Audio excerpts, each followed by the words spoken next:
Bueno, lo primero, agradecer la invitación a los organizadores, en concreto a Montse, que tenemos alguna relación por cuestiones laborales que luego intentaré explicar a lo largo de esta charla. También dar las gracias a Pilar, la verdad que me ha parecido muy interesante la charla anterior. Espero que se pueda complementar con la visión que voy a dar, que es un poco más desde la parte administrativa, ¿no? Digamos lo que es el cumplimiento de la legislación. Me pidió Montse dar esta charla desde la perspectiva un poco de las obligaciones que vienen desde Europa para la gestión y el control de las especies exóticas invasoras, que es relativamente novedoso, es relativamente moderno. Esta regulación lleva en marcha apenas desde el 1 de enero de 2015 y digamos que la charla va a ir enfocada a lo que es el reglamento europeo para el control de las especies exóticas invasoras, o sea que no va a ser con tantas fotografías como hemos visto en la charla anterior, va a ser una parte un poco más ruda, es legislación y al fin y al cabo hay que contar lo que dicen los artículos de esta norma, pero bueno, lo intentaré hacer lo más ameno posible. La charla, pues ya os digo, va a ir principalmente, la parte principal va a ser explicar el reglamento 1143 de 2014, todos los apartados que se han incluido en esta norma y que obligan a todos los Estados miembros al cumplimiento y a llevar a cabo una serie de normas y de cuestiones para el control de las especies exóticas invasoras, y luego una serie de reglamentos de ejecución que digamos que son los que desarrollan esta norma. No todas las normas normalmente dejan una serie de campos abiertos que posteriormente con la evolución se van desarrollando. Se han publicado ya 2 reglamentos de ejecución que también los veremos y bueno, y algunas novedades sobre el futuro, ¿no?, de la elaboración de esta normativa. Como os decía, el reglamento 1143 de 2014 está en vigor desde el 1 de enero del año 2015. Finalmente, después de muchas negociaciones entre los 28 Estados miembros, pues se llegó al acuerdo de esta normativa, que como os digo está en vigor desde el 1 de enero de 2015, pero para la cual muchas de las cuestiones que se tienen que llevar a cabo están influenciadas por uno de los reglamentos de ejecución que ha sido publicado en julio de este año y que es la lista de especies preocupantes para la Unión Europea. Esta lista de especies preocupantes, que es el nombre oficial que recibe la normativa, digamos que son las especies exóticas invasoras que son un problema y para las cuales hay que aplicar medidas en el marco de esta legislación. Como os digo, no se ha podido publicar ese reglamento de ejecución hasta julio de este año, con lo cual muchas de las obligaciones que estaban en vigor desde el 1 de enero de 2015 no se han podido empezar a poner en marcha hasta julio de 2016, digamos que con 1 año y medio de retraso. Lo vamos a ir viendo a lo largo de la charla y luego si tenéis alguna duda al final pues me comentáis. Creo que es interesante, antes de entrar en la parte más específica de las invasoras, que sepáis un poco cómo se llega a la aprobación de estas normas europeas. Es bastante desconocido y yo creo que es muy interesante conocer el proceso de elaboración de las normas. Hay 3 instituciones a nivel de la Unión Europea que son las instituciones principales. Por un lado está la Comisión Europea, por otra está el Consejo, que es donde están representados los Estados miembros, en este caso 28, en el futuro ya veremos si 27 con la salida de Reino Unido, y el Parlamento Europeo, que es donde a través de sufragio universal todos votamos y tenemos la representación del pueblo, ¿no? El trabajo conjunto de estas 3 instituciones ha ido evolucionando a lo largo del tiempo. Básicamente, como se funciona en la actualidad, y lo comentaré ahora adelante, en base al Tratado de Lisboa, que es el último tratado que está en vigor a nivel de las instituciones europeas, es que tanto el Consejo, donde están representados los Estados miembros, como el Parlamento trabajan de forma conjunta, o sea, todas las normas, la mayoría de las normas, no voy a decir todas porque sigue habiendo algunas que no son así, pero la mayoría de las normas europeas tienen que ser aprobadas por ambas instituciones. Entonces, en este caso, la Comisión Europea es la que tiene la potestad de presentar una norma. Ellos presentan una norma porque creen que es necesaria para el cumplimiento o para la mejora del funcionamiento de la Unión Europea. Esa propuesta va a ser revisada tanto por el Consejo, ya os digo, los Estados miembros, como por el Parlamento, y ambos tienen que aprobarla. Es lo que antiguamente se llamaba codecisión, lo pongo así porque es un término que refleja bastante esta elaboración conjunta. Actualmente se le ha cambiado el nombre en el Tratado de Lisboa y se llama procedimiento ordinario. Por eso os digo ordinario, porque la mayoría de las leyes tienen que ser aprobadas por este procedimiento. Solo en casos específicos y excepcionales será que el Consejo el que tenga más peso que el Parlamento, que era lo que veníamos arrastrando anteriormente, ¿no? Desde el inicio de la Unión Europea. El Consejo tenía más peso que el Parlamento y lo que se ha ido dando es más peso a los ciudadanos a través del Parlamento para que a la hora de elaborar todas estas normas el Parlamento tenga la misma opinión, su opinión sea del mismo peso que el Consejo. No sé si se ve muy bien, pero bueno, os comento un poco cómo es el proceso este de codecisión, ¿no? Como os comentaba, la Comisión Europea propone una norma, elabora un borrador, se discute internamente en todas las direcciones generales que conforman la Comisión Europea y cuando ya ha sido aprobado por los distintos consejeros se transmite al resto de instituciones. En este caso, la primera institución que va a tener conocimiento de esa norma es el Parlamento Europeo. El Parlamento Europeo podrá decir que le parece muy bien la norma y la aprobará, digamos, desde su institución o presentará enmiendas, modificaciones a la propuesta de la Comisión. Si la aprobase el Parlamento, podría pasar al Consejo, que si la aprobase también, pues sería como aprobación directa, no tendría enmiendas por ninguna de las instituciones y habría una aprobación directa. Normalmente esto no ocurre, normalmente el Parlamento propone enmiendas y entonces pasa al Consejo, que es donde están representados los Estados miembros, que allí pueden pues, tener distintas opiniones. Les parece bien las enmiendas presentadas por el Parlamento Europeo, pues lo aprobarían. Si no les parecen bien, pues normalmente lo que hace el Consejo es modificar otra vez el borrador y propone otras enmiendas nuevas. Eso pasaría otra vez al Parlamento Europeo, que es lo que se llama segunda lectura. En este caso, pues volvemos a repetir un poco la situación. O se acepta y se aprueba o el Parlamento tiene otra vez en esa segunda lectura la posibilidad de rechazar esas enmiendas del Consejo y volver a modificarlo. Si esto ocurre en esta fase de segunda lectura y el Parlamento considera que las modificaciones que han sido aportadas por el Consejo no son suficientes o no las considera las más apropiadas, propondría otra vez una modificación del borrador. Y pasaríamos a lo que podría llamarse tercera lectura, pero que en realidad se llama comité de conciliación. Digamos que si llegamos ya a la tercera lectura es una fase crítica donde está habiendo mucha divergencia de opiniones, el Consejo y el Parlamento no consiguen ponerse de acuerdo en cómo aprobar esa normativa y se produce un proceso especial donde se elige a una serie de representantes de ambas instituciones que a partir de ese comité de conciliación deciden intentar aprobar esa norma en última instancia, que sería, como os digo, esta tercera lectura. Para que sepáis un poco, en el caso del reglamento C43 se llegó a comité de conciliación. No ha sido una norma fácil de aprobar, ha tenido que llegar hasta esta última fase porque había bastante diferencia de opiniones entre las distintas instituciones de la Unión. Entonces, digamos que ha sido un proceso largo y laborioso conseguir aprobar esta normativa. Un poco la situación internacional de la gestión de las especies exóticas invasoras. Bueno, pues como sabéis, es mundialmente conocido, se defiende que es una de las principales causas de biodiversidad. Si hablamos a nivel de la UICN, de la Unión para la Protección de la Conservación de la Naturaleza, pues se la denomina la segunda causa de pérdida de biodiversidad. Luego, si se divide por grupos taxonómicos, pues para algunos grupos puede estar en tercer, cuarto lugar, pero bueno, sigue defendiéndose que es una de las principales causas de pérdida de biodiversidad.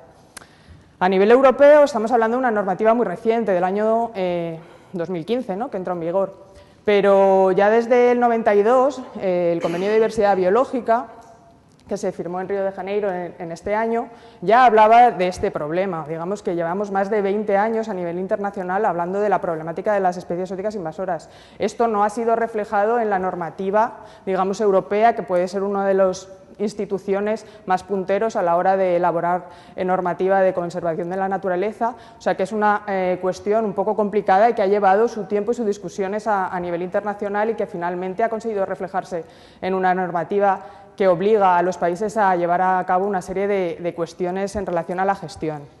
El Convenio de Diversidad Biológica ya, como os digo, en el artículo 8H planteaba que los Estados parte, ¿no?, los que son firmantes de este convenio, entre los que está España, debían poner medidas para evitar la introducción principalmente y luego para controlar o erradicar las especies invasoras que tuvieran en su territorio. O sea que ya desde el año 92 teníamos cierta obligación como firmantes de este convenio de llevar a cabo estas medidas que no se han puesto en marcha hasta muchos años más tarde.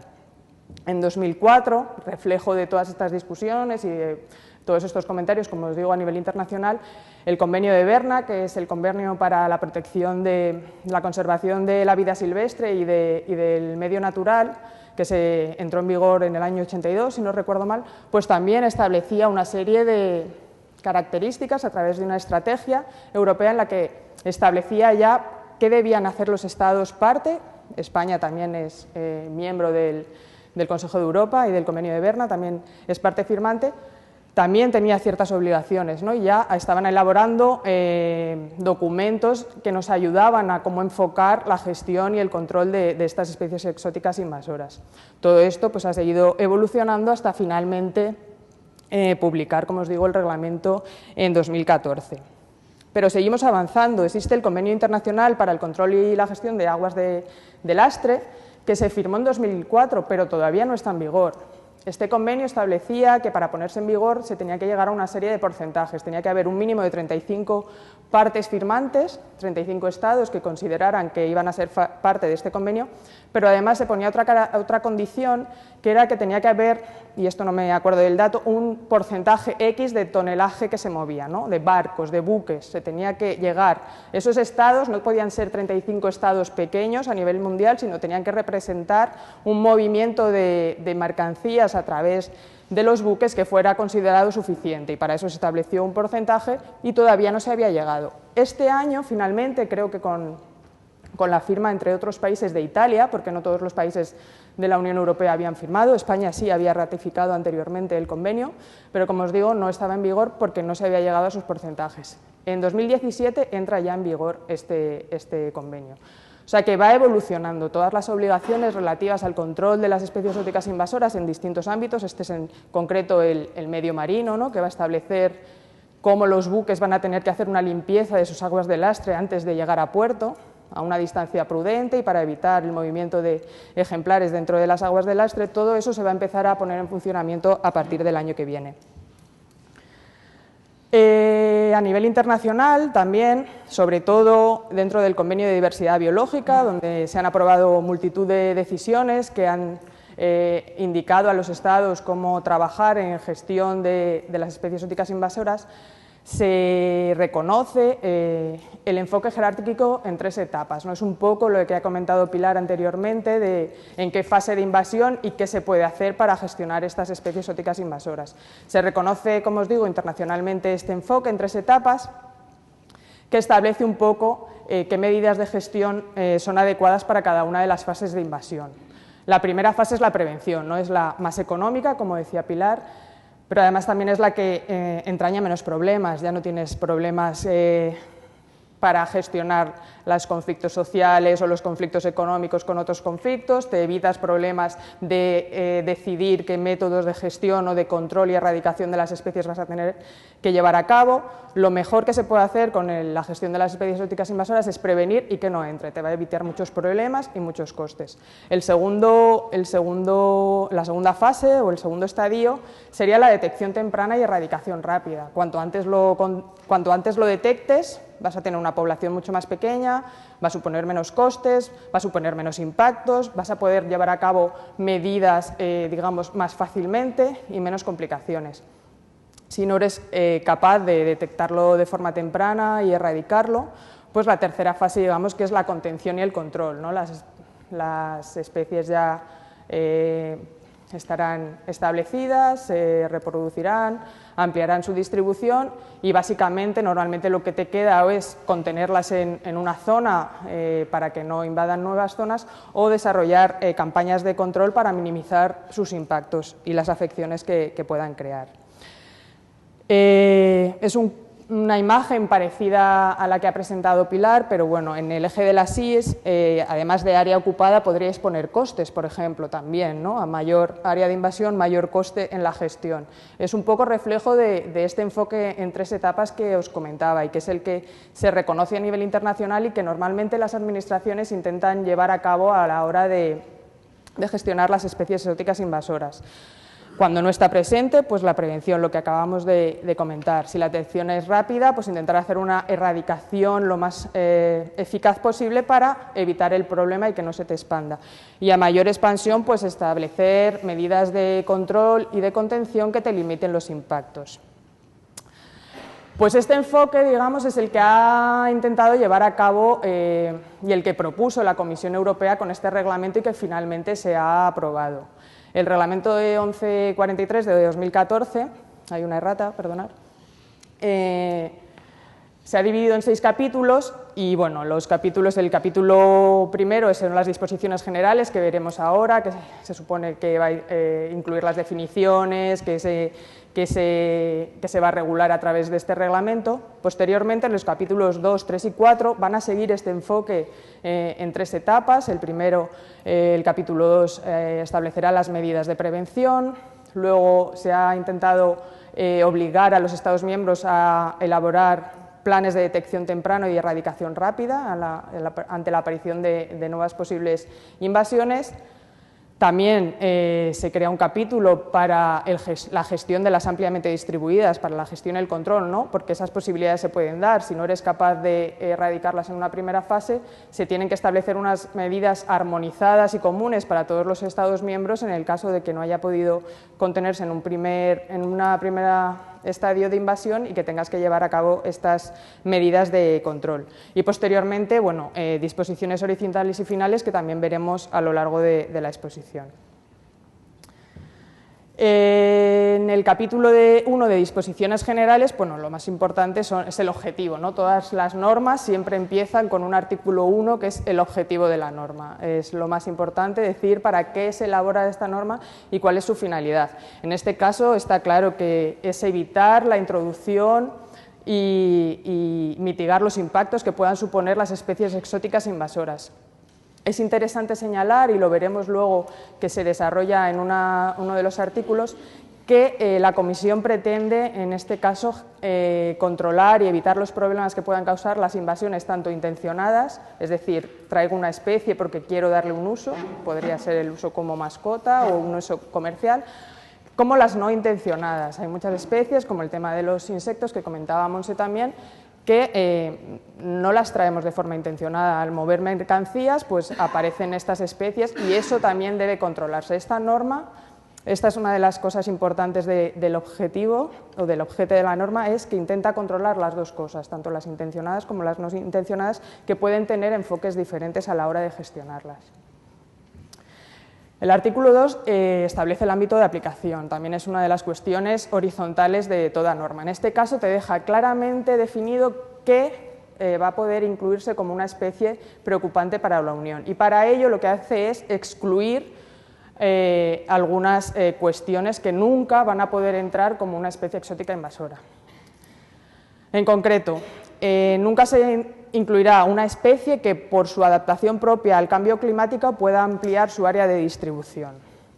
Puede haber distintos ejemplos de aves que por cambio climático sean capaces de adaptarse a nuevas áreas, amplíen su distribución. En ese caso, esas especies, en base a esa información científica, nunca se considerará una especie exótica invasora. ¿Por qué? Porque en las definiciones internacionales que se hace de especies exóticas invasoras tiene que ser mediado por el hombre de forma intencionada para un uso o mediado por el hombre de forma no intencionada porque mueve mercancías, pero siempre tiene que haber una mediación humana a la hora de hablar de especies exóticas invasoras en el ámbito de la administración y la gestión que estoy hablando. Entonces, por esta definición, aquellas especies que por sí mismas tengan capacidad de adaptación a las condiciones que pueda haber cambiantes en función del cambio climático, pues no se incluirán en los listados de especies preocupantes. Tampoco los organismos modificados genéticamente, que también han salido anteriormente, tienen una norma. Básicamente lo que hace este ámbito de aplicación es excluir todo aquello que ya tiene normas específicas. Han intentado evitar solapamientos. Hay mucha normativa a nivel de la Unión, hay mucha normativa en vigor ya anteriormente al establecimiento de este reglamento, y lo que ha intentado evitar la Comisión es que se solapen normas y que no se sepa muy bien cuál tienes que aplicar, si una u otra. Entonces, todas aquellas cuestiones que ya venían reguladas anteriormente por otros reglamentos o por otras directivas, han quedado excluidos directamente de esta norma. Los organismos modificados genéticamente tienen una norma muy desarrollada desde hace años, tienen organismos de gestión, instituciones específicas en todos los países que hacen el control y la evaluación de estos organismos modificados genéticamente, y un organismo modificado genéticamente nunca va a ser considerado una especie invasora dentro de las especies preocupantes para la Unión.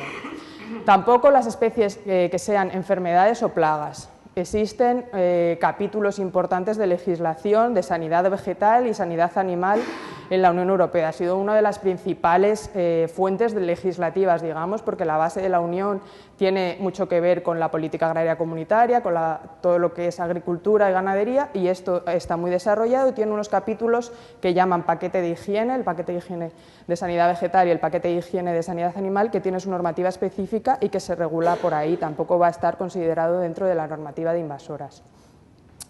También se ha excluido un reglamento del año 2007, que es el reglamento 708 del año 2007, que establece unas cuestiones específicas para el movimiento de especies exóticas en acuicultura, y ahí establece una serie de anexos en la que se excluyen algunas de las especies que ya se estaban utilizando a nivel europeo, y establece también condiciones de cómo se deben hacer los movimientos de ejemplares entre unas instalaciones de acuicultura y otras, cómo deben estar aisladas los establecimientos o los edificios donde se desarrollan las actividades acuícolas. Todo eso estaba ya regulado bajo este reglamento de 2007, como os comentaba, y todas esas también quedan excluidas del reglamento de especies exóticas invasoras. Y aquellos microorganismos que se utilicen también como fitosanitarios, puede ser organismos de control biológico que se hayan utilizado para control de plagas o como biocidas, también van a quedar excluidos de esta normativa, porque al igual que en los casos anteriores, tienen normativa específica que ya regula el control de del uso de estos microorganismos en estos usos, y quedan excluidos de esta normativa a nivel europeo. Así lo ha planteado la Comisión para, como os digo, evitar duplicidades normativas, intentando clarificar qué cosas van a quedar dentro de unas normas y qué cosas van a quedar dentro de otras. Un ejemplo, por ejemplo, para que veáis. El caracol manzana nunca va a estar en la lista de especies preocupantes para la Unión. ¿Por qué? Porque su aparición en Europa, en concreto en España, en el delta del Ebro, que es donde está dando problemas, fue anterior a la publicación de esta norma, y se empezó a regular, porque era una plaga para los arrozales, dentro de los reglamentos y las directivas de sanidad vegetal. Se está regulando y se está controlando a través de la legislación de sanidad. Entonces, se considera que ya no se va a introducir en este listado, porque esa especie ya se está regulando por otra normativa, que es la relativa a plagas, para que veáis ejemplos de casos que pueden llamar la atención, ¿no? Dentro de las disposiciones generales, como decía, aparte del objeto, el ámbito de aplicación, todas las normas suelen tener estos tres ámbitos dentro de las disposiciones generales, son las definiciones. La definición de especie exótica invasora, lo más importante es que son aquellas especies que, una vez introducidas, que tienen capacidad de establecer, suponen una amenaza, ¿no? Tienen efectos adversos. Esa es la característica principal que tienen que tener estas especies, para diferenciar, como comentaba Pilar, no todas las especies exóticas son invasoras, solo aquellas, en este caso, que suponen una amenaza y tienen efectos adversos sobre nuestra biodiversidad nativa, nuestros ecosistemas. Hay muchas otras definiciones, he puesto solo las que consideraba más importante a la hora de desarrollar esta charla. En relación a las especies exóticas invasoras preocupantes para la Unión, aquí lo más importante de la definición son especies exóticas invasoras, que tienen que cumplir la definición anterior, ¿no? Suponer una amenaza, pero la característica más importante es que es necesaria una acción concertada a nivel de la Unión. Esto va a ser importante ahora cuando veamos otra serie de artículos, sobre todo en lo que se refiere a los análisis de riesgo, que también vienen regulados en esta normativa, y es que se incluirán aquellas especies por las que se pueda hacer algo a nivel comunitario. O sea, que es necesario que todos los países trabajen de forma coordinada para que la gestión, para que se eviten esas amenazas. Si esa, digamos, acción concertada no supusiera una mejora en el control de esa especie exótica invasora, no se consideraría interesante incluirla en esta norma, ¿no? Se considera algo básico que sea necesaria esa acción concertada. Ejemplo, pues si queremos que una especie que no está presente en la Unión no llegue, es necesaria una acción concertada porque las fronteras son comunes. Las fronteras con terceros países, o sea, a nivel comercial, la Unión Europea se considera un único territorio con una frontera común frente a terceros países. Entonces, en ese caso sí que es necesaria una acción concertada. Todos los Estados miembros tendrían que tener controles fronterizos para evitar la entrada de una especie exótica. Eso es lo que se considera una acción concertada. Es un ejemplo, habría otras acciones concertadas que se pueden incluir dentro de esta definición, pero eso es lo que considera la Comisión que es interesante a la hora de incluir especies exóticas en esta normativa. Se me ha olvidado comentar, cuando he hablado de la decisión y de la forma de tomar decisiones a nivel europeo, que es un reglamento. La diferencia entre directiva y reglamento es que el reglamento es de directa aplicación. Cuando la Comisión publica una directiva, tiene que transponerse a la legislación nacional. O sea, el Estado tiene, digamos, una directiva son unas directrices genéricas de lo que tienes que hacer en relación a la administración de un tema y deja libertad a los Estados en reflejar en una norma específica y nacional cómo va a llevar a cabo esa directiva. En el caso de los reglamentos no hay esa libertad. Un reglamento es una norma directamente aplicable en los Estados. No tenemos que adaptarla, solo tenemos que cumplirla, tenemos la obligación de cumplirla. La Comisión estuvo discutiendo cuál sería la mejor opción y en el caso de las especies exóticas invasoras la propuesta que hizo a los Estados fue un reglamento porque consideró que para que hubiera una acción concertada y armonizada tenía que ser una obligación directa y no dejar libertad a los distintos Estados de ver cómo lo iba a cumplir. En esta diapositiva se ve un poco mejor lo que os comentaba de las definiciones, ¿no? Y cómo ve la Comisión Europea la gestión de las especies exóticas invasoras. Digamos que va a haber un pequeño núcleo de esas especies exóticas invasoras preocupantes para la Unión. Van a ser una serie de especies que van a tener una serie de obligaciones legales para todos los Estados miembros. Luego, como puede haber especificidades diferentes, intereses diferentes a nivel de Estado, ha dejado libertad a cada país de que desarrolle su normativa propia. Y habría un campo más amplio, que sería el de la ciencia.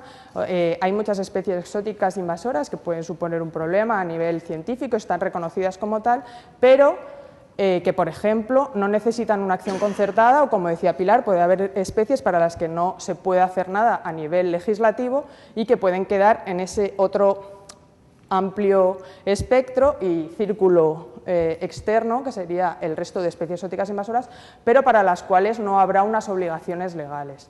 Digamos que este es un poco el concepto y la visión de cómo se ve esta normativa. Evidentemente, aquí falta un campo que es la cooperación regional. Comentar aquí, y porque es una de las cuestiones que siempre suele salir cuando presentamos el funcionamiento del Reglamento Europeo, que hay mucha gente que considera que el mejor enfoque para el control de las especies exóticas invasoras y a la hora de establecer este tipo de listados hubiera sido el de regiones biogeográficas, ¿no? Hay muchas especies, por lo que decía Pilar, de las condiciones ambientales, que van a tener una capacidad de adaptación similar en toda la región biogeográfica mediterránea. Entonces tenemos una serie de problemas similares, España, Portugal, Francia, Grecia. Y sería interesante, a lo mejor, y así se propuso y se ha propuesto por distintas instituciones o ONGs, a lo mejor haber planteado este enfoque, ¿no?, de listas por regiones biogeográficas, para evitar problemas o distintos intereses entre norte de Europa, sur de Europa. La Comisión planteó que eso no era válido para ellos porque, digamos, que no hay una institución que represente a una región biogeográfica. Él necesita a los Estados porque él, digamos, la Comisión Europea, que es la valedora del cumplimiento de toda la legislación europea, necesita poder reclamar a alguien que no ha cumplido, ¿no? Y así se establece, es la Comisión la que considera que si no has cumplido las obligaciones de una norma, va a llamar, en este caso a España o a otro Estado miembro, y le va a decir, no has cumplido con esto, tienes unos plazos. En el caso de regiones biogeográficas, como no cubren en la totalidad a todos los Estados, cubren parcialmente, para ellos les suponía un problema de gestión administrativa. No quiere decir que técnica y científicamente pudiera ser más lógico, pero a la hora de organizarnos a ellos les daba problemas y por eso finalmente decidieron este enfoque. Unas pocas especies que serán las preocupantes para la Unión Europea, que serán gestionadas de forma similar y armonizada en todos los estados, todos tendremos las mismas obligaciones. Luego, libertad a cada estado de establecer normas nacionales y, en otro de los articulados que veremos posteriormente, para intentar facilitar un poco y compensar, digamos, este enfoque de regiones biogeográficas, se va a fomentar la cooperación. Si un Estado, como puede ser España, considera que hay un problema a nivel de región biogeográfica mediterránea, puede pedir a la Comisión que medie con el resto de Estados que tienen territorio presente en esta región biogeográfica para establecer medidas comunes, que en ese caso no tendrían por qué afectar al resto de Estados miembros. Pero lo veremos un poco más adelante. Y hago aquí una llamada también para las regiones ultraperiféricas, que también lo vamos a ver en concreto más adelante, pero en este caso una región ultraperiférica son las Islas Canarias. España tiene una región ultraperiférica y para el cumplimiento de esta norma va aparte. Digamos que la lista de especies preocupantes para la Unión no aplica a Islas Canarias, aplica solo a Península y Baleares en el caso de España. Habrá otros países que también tengan, como Francia, regiones ultraperiféricas, que les pasará lo mismo. Dentro de las disposiciones generales, y aparte de esas exclusiones que hemos visto antes de que no se considerará especie exótica invasora para la introducción de una especie dentro de este listado, digamos que lo más importante son estas características que se establecen en el artículo 4. ¿Qué se tiene que cumplir para que sí entre en esa lista? Tiene que ser exótica a toda la Unión. Ejemplo. Mejillón cebra. Mejillón cebra es un problemón en España, lo acabamos de ver en el Ebro, pero ya está también aquí en Andalucía, en Iznájar, se ha distribuido por bastantes cuencas hidrográficas en la actualidad. El mejillón cebra es nativo de algunos países del este de Europa, de la Unión, entonces no va a poder incluirse en este listado. A nosotros nos podría interesar que tuviera ese refuerzo a nivel de normativa europea, pero se ha considerado, como la acción va a tener que ser coordinada y armonizada dentro de todos los estados, que solo se podrán incluir en esta lista especies que sean totalmente exóticas de los 28 estados miembros. Deberán tener una población viable. ¿Qué quiere decir esto? Solo se considerarán los organismos vivos de las especies que se incluyan en esta lista. Las partes muertas que no tengan capacidad de reproducción no son considerados dentro de la normativa. Tienen que tener efectos adversos, lo hemos visto antes en la definición, tiene que suponer una serie de impactos. Para validar todos estos impactos y para validar estas cuestiones tiene que haber sufrido un análisis de riesgo en el que se haya evaluado todo esto y se haya considerado que se cumplen.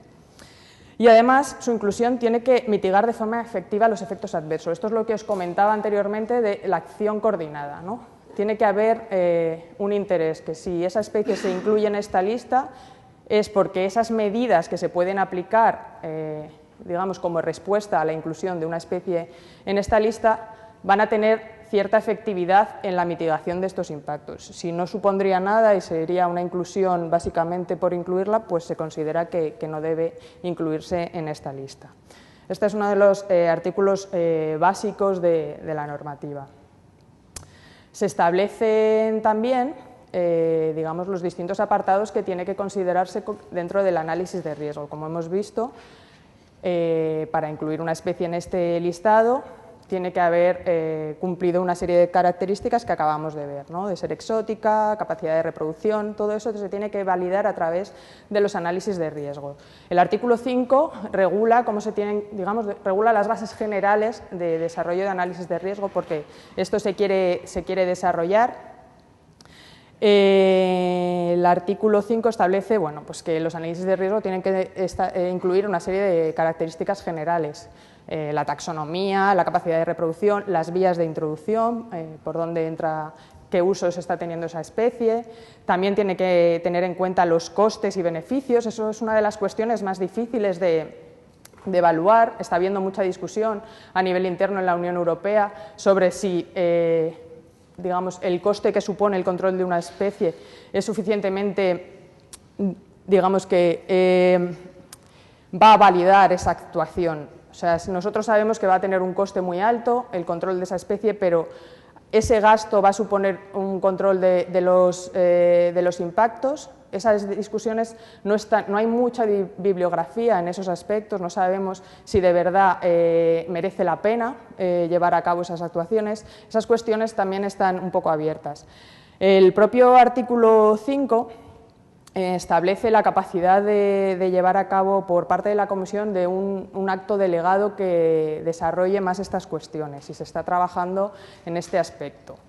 Un acto delegado es dentro de la normativa que os he explicado anteriormente.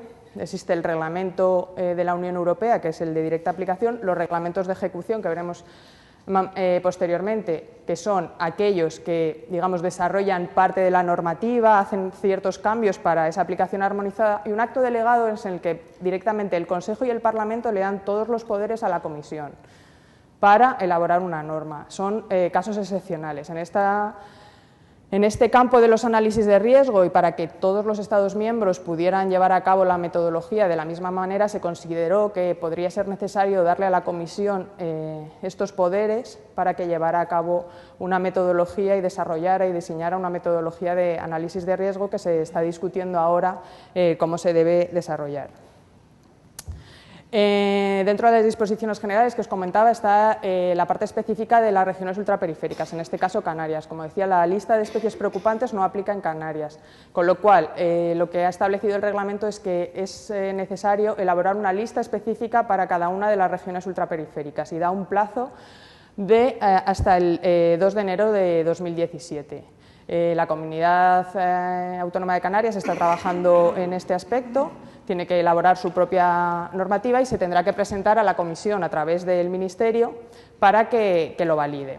Digamos que hay ciertas libertades a la hora de elaborar estas listas porque en el artículo 6, que es el único que habla de las disposiciones relativas a las regiones ultraperiféricas, no establece o no hace ningún llamamiento al artículo 5, que es de análisis de riesgo, con lo cual en conversaciones con la Comisión se ha considerado que, digamos, hay cierto margen, no te obliga a cumplir exactamente todos los apartados del artículo 5, aunque indirectamente sí te lo vaya a pedir. Si vas a poner medidas, por ejemplo, de prohibición de comercialización, pues evidentemente te va a pedir que confirmes de alguna manera que es necesario llegar a poner esas medidas, pero al no hacer referencia explícita al artículo 5, pues digamos que normativamente no hay una obligación de seguir todos los campos que se establecen en el artículo anterior. Pasamos ya al segundo capítulo, al capítulo de prevención, que digamos que sería el primero de los estadios de las tres etapas que hemos comentado al principio. Para mí, junto con el artículo 4, es el segundo artículo más importante, que es el que establece qué medidas o qué va a suponer la inclusión de una especie en el listado, ¿no? Cuando incluyes una especie, ¿qué supone? Pues supone todo esto que hay aquí. Pues supone la prohibición de introducción en todo el territorio de la Unión, posible que no, o sea, prohíbe que se pueda mantener o que se críe, prohíbe su transporte, prohíbe su introducción en el mercado, es una manera de hablar a nivel de la Unión, prohíbe su comercialización, el intercambio, la cesión, quedaría aquí incluido, y prohíbe la reproducción, la cría o el cultivo en caso de plantas, y también la liberación al medio ambiente. Todas estas serie de prohibiciones son lo que va a suponer la inclusión de una especie exótica en el listado de especies preocupantes para la Unión. Básicamente prohíbe todo. Veremos distintas casuísticas cuando se hable de una especie que todavía no tenemos presencia dentro de la Unión o de especies que ya están presentes aquí, porque también se establecen distintas cuestiones a lo largo del articulado de la norma, pero digamos que esto es lo más importante. Una vez que una especie se incluya, está prohibido digamos, la generalidad del uso de estas especies. Se hacen siempre, o casi siempre en todas las normas, una serie de excepciones y aquí se regulan a través de los siguientes artículos de la norma, que son el 8 y el 9. Hay dos tipos de excepciones a estas prohibiciones del artículo 7 que hemos visto. Por un lado estarían la que se han llamado como permisos, que son las excepciones por investigación o por conservación ex situ, porque haya un interés de conservar esas especies en zoos o instituciones científicas para el desarrollo de distintos proyectos. En ese caso se pueden exceptuar pues, las prohibiciones de uso o de cría o de cultivo. Tendrán que tener unas autorizaciones específicas a través de estos permisos y que ya se ha regulado y que lo veremos posteriormente, qué información se debe recopilar a la hora de autorizar este uso. Y el artículo 9 regula otra serie de excepciones a las prohibiciones, que serían las autorizaciones. Y en este caso se ha incluido digamos, el interés social y económico. Ha habido pues, distintas sensibilidades a nivel de los distintos Estados miembros. Hay preocupaciones por algunos estados más que por otros de la posible prohibición de algunas especies, y fue un artículo que se discutió mucho a la hora de elaborar esta normativa.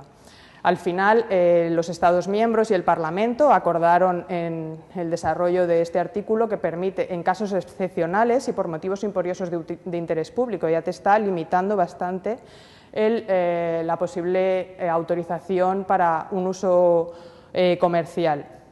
Lo que se consideró interesante, y ahí España, junto con otros países, tuvo mucha importancia en la consecución, es que esta autorización tenía que ser previa de la Comisión. O sea, en los permisos anteriores del artículo 8 para uso científico, España como país, como autoridad competente, Ministerio o Comunidad Autónoma, en este caso por las distribuciones competenciales que tenemos dentro del Estado, puede dar autorizaciones para uso de investigación sin tener que comunicar a la Comisión nada, ¿no? Siguiendo la normativa, eso está especificado. En el caso de las autorizaciones, cuando sea para estos usos, como os digo, de manera excepcional y que puede tener otros usos por interés social y económico, se tendrá que pedir autorización a la Comisión. Y la Comisión, a través de este mecanismo, armonizará la aplicación de la norma en todos los estados. Es para que no se produzcan distintas visiones, ¿no?, de lo que considera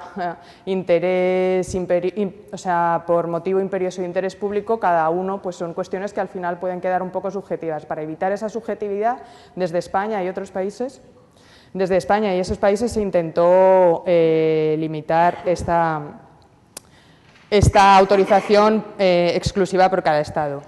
¿Qué otras medidas de prevención? Medidas de emergencia. Si hay especies que no están incluidas en el listado, deja la libertad también para poder hacer algo. Puede pasar, no estamos preparados para todos, no conocemos todas las especies ni todos los problemas que puedan llegar. En ese caso, si un estado considera que se cumplen las características del artículo 4 que hemos comentado, que es exótica a todos los estados y que supone una serie de amenazas, puede establecer las medidas que hemos visto en el artículo 7, todas las prohibiciones comerciales, de uso. Tiene que informar a la Comisión de que ha llevado a cabo esas prohibiciones por medidas de emergencia, y además le da 2 años para establecer o para realizar un análisis de riesgo. Si el análisis de riesgo considera que todos esos impactos son reales, esa especie se podrá incluir en la lista preocupantes para la Unión. Si el análisis de riesgo finalmente dice que no, que los impactos que se consideraban no son tales, pues tendrá que excluirla de esas prohibiciones que ha establecido. Además, el artículo de prevención, pues, para aumentar las posibilidades de prevención, como decimos, establece que se puedan establecer cooperaciones a nivel regional, y lo que os comentaba anteriormente, para evitar otros problemas. Ejemplo, no ha sido el caso porque finalmente el jacinto de agua ha entrado en la lista de preocupantes para la Unión, pero había mucha lucha de intereses. En el norte, en el Reino Unido, por ejemplo, hay mucho interés por la jardinería, se utiliza el jacinto de agua mucho y no supone un problema, no se reproduce, en invierno muere por las condiciones ahí. En España, ya sabéis todos el problema que es. Podría darse el caso de que los estados del norte bloquearan la inclusión de una especie como esta en el listado de especies preocupantes por los intereses económicos, porque al final tiene que ser aprobado por una mayoría de estados, que luego os comentaré. En ese caso, si no hubiera entrado, a España le hubiera sido interesante promover cooperación regional con otros estados del sur, principalmente Portugal, que también se puede ver afectado por la invasión desde el Guadiana, y se habría mediado esta cooperación regional. Y luego, aparte, permite las listas nacionales. Eso amplía el número de especies exóticas invasoras que pueden ser reguladas y para el cual se pueden poner distintas medidas de gestión y de prohibición, no solo para las preocupantes. Dentro de la prevención, digamos que los apartados anteriores hacían mención a todo lo que es intencionado, ¿no? Sabemos que esto va a entrar, lo prohibimos, pero se nos da la casuística de que hay muchas especies que entran de manera no intencionada, no sabemos qué van a llegar. ¿Qué podemos hacer con estas especies? Según la Comisión, datos de la Comisión, además es el 75% de las especies exóticas invasoras la que entra de forma no intencionada, o sea, realmente no sabemos qué está llegando. ¿Qué podemos hacer para limitar estas introducciones? Pues tenemos que trabajar en el caso de vías de entrada. Para ello va a establecer unas obligaciones de vías de entrada. Tenemos que hacer un plan de gestión de vías de entrada. De las especies que se incluyan en la lista de preocupantes, tenemos que evaluar estas especies por dónde entran. Y una vez hecha esa evaluación, tenemos que poner medidas para mejorar los controles, porque digamos que nos está dando una evidencia de que hay una serie de vías de entrada por donde ya nos han entrado especies exóticas invasoras. Eso quiere decir que en el futuro también podrían entrar por esas vías. Es la manera de intentar controlar las vías no intencionadas. A la pregunta que ha hecho Pedro Jordano anteriormente, es un poco difícil conocer el tema de las vías de entrada y calcular los porcentajes, pero en Dinamarca ya han empezado a trabajar en el análisis exhaustivo y han cogido todas las especies exóticas invasoras que consideran en Dinamarca y han visto las vías de entrada y han podido calcular los porcentajes. De todas las especies de flora han visto, pues el 60% nos entra por jardinería o el 30% nos entra. Eso es lo que tenemos que trabajar y por ahí vamos a saber identificar todas las vías de entrada. Todo eso lo tenemos que desarrollar, como os digo, desde la publicación de la lista. Tenemos 18 meses, o sea que nos queda básicamente un año, porque llevamos 6 meses de retraso ya desde julio. Y después, a los 3 años, tendremos que publicar ya el plan, con todas las administraciones que tengan competencia. Un poco el resumen de lo que acabamos de hablar. A partir de ahí, el tercer paso, la detección temprana, ¿no? Ya cuando hemos pasado el paso de prevención, ya nos ha entrado, ¿qué pasa si nos entra una especie? Pues tenemos que detectarla rápidamente y erradicarla. Aquí la Comisión ha hecho mucho énfasis y además ha puesto medidas muy exigentes que no sabemos si se van a poder cumplir. Lo veremos a continuación. Nos ha obligado, básicamente, va a funcionar con 2 patas. Por un lado, vamos a tener lo que son sistemas de vigilancia, que son en campo. La gente que está en campo, que hace el seguimiento de la Directiva de Hábitats, de la Directiva de Aves, va a tener que hacer también el seguimiento de las especies exóticas invasoras y va a tener que ver si aparecen en campo nuevas especies, de estas que tenemos en el listado de especies preocupantes. ¿Cuál es la otra pata? Fronteras. Establece la obligación de que tengamos mecanismos y gente que sepa reconocer las especies exóticas invasoras en fronteras y tendremos que notificar a la Comisión la aparición de alguna nueva especie exótica invasora de esas que estén en la lista. Básicamente es este esquema.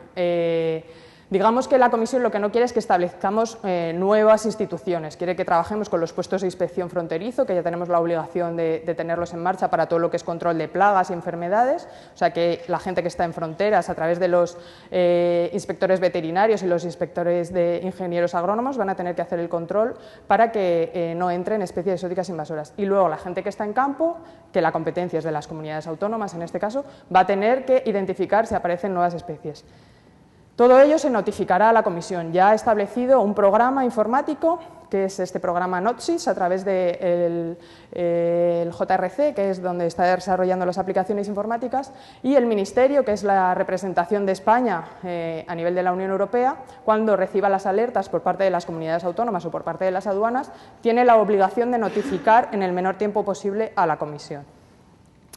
¿Qué plazos tenemos? Pues son, como os decía, muy cortos. Una vez que se haya hecho una detección temprana, se tienen 3 meses tras notificar, o sea, nos dan 3 meses a cada estado para establecer medidas de erradicación. También se plantea la posibilidad de excepciones, siempre queda abierta esa posibilidad. Si el Estado considera que no puede hacer nada, no existe conocimiento sobre qué técnica tiene que desarrollar para el control de esa especie, puede informar a la Comisión. No sabemos qué hacer con esta especie, no sabemos qué técnica se tiene que utilizar para la erradicación rápida, se podría alegar a este artículo, al 18.1. En todo caso, la Comisión tiene la palabra aquí y nos va a poder modificar tanto las medidas de erradicación que hemos puesto como decirnos que sí que existen o no técnicas para la erradicación, pero los plazos son muy cortos. Como vemos, estamos hablando de meses y bueno, lo que tendremos que ver es a ver con qué velocidad los Estados miembros llevan a cabo estas notificaciones, porque evidentemente lo que te liga a la obligación es notificar, con lo cual bueno, se tendrá que ver con qué velocidad. De momento, como esto está en marcha desde julio, solo ha habido 2 estados que han notificado por ahora, que son Irlanda y Reino Unido, que han notificado la aparición de coipú en Irlanda y la aparición de la vespa velutina en Reino Unido. Esto es un poco resumen del anterior, aunque el título está equivocado, pero voy a pasar al siguiente para no alargar mucho el tiempo. ¿Qué pasa con las especies que ya están ampliamente distribuidas? Hemos visto qué pasa con las que aparecen de nuevo y que tenemos que notificar y unos plazos muy cortos. Hay especies que ya las tenemos, de especies de las que se han incluido en esta lista que están pues en España, por ejemplo, distribuidas a lo largo de todo el territorio. Pues aquí lo que establece es que a partir de esta lista tenemos 18 meses para establecer estas medidas de gestión. Tenemos que establecer medidas de gestión, pero he de reconocer que es muy laxo este artículo, deja todo el peso al Estado miembro, no te obliga a llegar a la erradicación, no te obliga a llegar a un paso de control, solo te obliga a establecer medidas de gestión en función de tus necesidades, de tus presupuestos, de tus capacidades como Estado. En la gestión de las especies ampliamente distribuidas queda mucho en mano de los Estados, no hay unas obligaciones armonizadas para todos los Estados miembros. Y como os digo, pues tendrá que ser proporcional al impacto, apropiadas a las circunstancias específicas de cada Estado y con un análisis de coste-beneficio en el que tú alegues que el beneficio que vas a obtener por ese coste de la gestión pues merece la pena. También establece en este artículo para las especies ampliamente distribuidas, y además esto fue una lucha específica de Francia, el uso comercial temporal de estas especies de pesca, lucioperca o especies que son muy valiosas en Francia.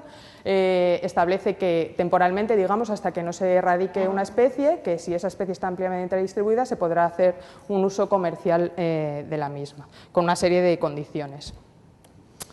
Y además, cuando haya riesgo de expansión a otro Estado, que puede ser el caso del jacinto de agua a Portugal, pues se tendrá que notificar a la Comisión y al resto de Estados miembros para mejorar esa colaboración entre todos los Estados. Y habrá que hacer una gestión de los ecosistemas dañados, ¿no? A la hora de establecer estas medidas de gestión, pues tendremos que tener en cuenta la gestión de los ecosistemas dañados. Entrando ya en el penúltimo capítulo, el de las disposiciones horizontales, pues establecen una serie de cuestiones que se establecen en otras normativas de conservación. Por un lado está la recuperación de los costes, es un principio de la Comisión, es un principio de la Unión Europea, quien contamina paga, es uno de los principios básicos de las políticas ambientales de la Unión y aquí queda reflejado también en este artículo. Se establecen otros mecanismos de cooperación y coordinación. Como comentaba, aparte de poder pedir a la Comisión que medie en la cooperación regional, pues habrá que cooperar en las subregiones marinas, en las regiones biogeográficas, todas esas cuestiones que hablábamos antes, las mismas fronteras y también en las mismas cuencas hidrográficas. Digamos que el medio ambiente no tiene fronteras, las hemos creado nosotros e intentamos paliar estas fronteras que hemos creado a través de esta cooperación y coordinación. Y permite a los Estados miembros hacer normas más rigurosas, con más especies o con más prohibiciones. ¿Qué disposiciones finales? Pues como toda norma europea tenemos una obligación de informar. En este caso, dentro de la normativa ambiental, las directivas Hábitats y Aves se informan de manera sexenal y lo que ha hecho este reglamento es que coincida. El próximo informe que tiene que presentar de cumplimiento de directiva Hábitats y Aves es en el año 2019 y nosotros tendremos que presentar el primer informe para el cumplimiento del reglamento de invasoras en esa misma fecha. Se está negociando el documento de informe, será unos documentos con una serie de campos que tendrá que rellenar cada Estado para ver el cumplimiento del reglamento y ver qué medidas, si han sido efectivas las medidas. Para ello, la Comisión Europea está llevando a cabo un sistema de apoyo informativo, que lo podéis ver aquí, luego os pondré la página web por si lo queréis consultar, es a través del JRC. Ha puesto en marcha este mecanismo que podéis hacer una búsqueda de especies y os proporciona, por ejemplo, mapas de distribución. Aquí es un mapa general, pero también tiene las cuadrículas 10 por 10 kilómetros, podéis hacer distintas búsquedas. Esto va a facilitar, va a tener una parte pública para todo uso y luego también unas partes privadas para transmisión de información por parte de los Estados a la Comisión. Dentro de estas disposiciones finales hay otra serie de disposiciones importantes, la participación pública. Dentro de los planes de acción habrá que presentar públicamente a través de las páginas web de las instituciones para que opine.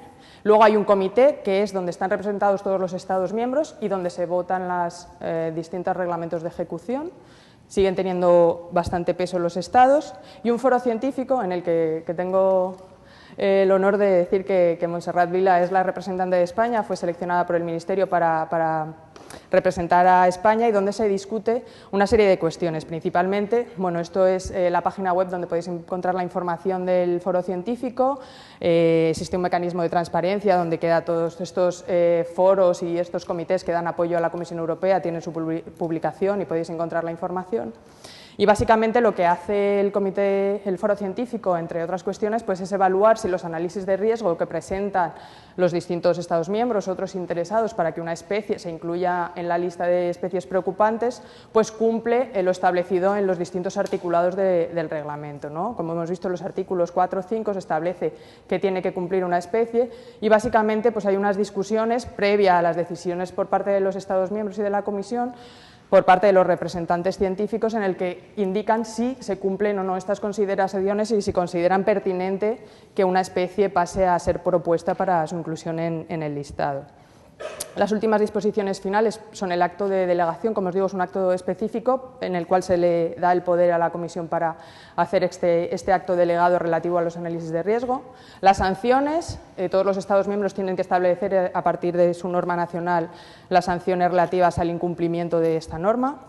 También hay unas disposiciones transitorias para aquellas particulares que tuvieran posesión de distintas mascotas o distintas especies, se les da la posibilidad de mantenerlo hasta la muerte del animal y para los que lo tuvieran en stock comerciales se le da una salida para su uso científico o de ex situ, ¿no? Durante unos plazos, en el segundo caso, de 2 años. Aquí se hace un resumen que podréis, supongo que la presentación estará a disposición, ver qué obligaciones tenemos. A un año desde que sale la lista tenemos que establecer el control de fronteras y los mecanismos de seguimiento en campo, tenemos que establecer los sistemas de vigilancia y los planes de acción a los 3 años. Y así podéis ver los resúmenes. Y aquí es el mismo enfoque, pero dividido de manera diferente. Por un lado, para qué tenemos que hacer cuando una especie se incluye en la lista, que es aplicar las prohibiciones, qué tenemos que hacer cuando se detecta por primera vez una especie exótica, notificar y poner medidas a los 3 meses, y qué tenemos que hacer desde el establecimiento de medidas de emergencia que hemos visto anteriormente, y es que tenemos que hacer un análisis de riesgo en 2 años. Los reglamentos de ejecución, rápidamente, este es el que nos indica qué información tenemos que solicitar a aquella gente que quiera hacer investigación. Cuando alguien quiera llevar a cabo un proyecto de investigación o conservación ex situ, de lo que hemos dicho dentro de los permisos, se le tiene que pedir una serie de información y tienen que estar rellenas estos anexos. Se ha publicado el reglamento de ejecución que publica la lista, estamos hablando todo el rato de la lista de especies preocupantes. En la actualidad existen 37 especies, aquí os las he puesto todas por si tenéis facilidad de ver la presentación. En marrón van las que todavía no estaban en la normativa nacional y en negrita las que estaban ya incluidas en la normativa nacional. La Comisión pretende actualizar esta lista de forma anual, casi. La próxima actualización está prevista para el año que viene. Habrá votación por parte de los Estados miembros en abril. ¿Cuál es la propuesta? De momento, de estas 12 especies, de estas 12, 5 no las tenemos en la legislación nacional y las otras 7 ya estaban incluidas en nuestra normativa específica. Las otras 5 son básicamente especies de flora. Y nada, aquí en la página de la Comisión, aquí está todo. Podéis descargar los análisis de riesgo, podéis descargar distintas informaciones. Así que nada, para no alargarme mucho más, ya he acabado. Cualquier cosa me podéis preguntar. Muchas gracias.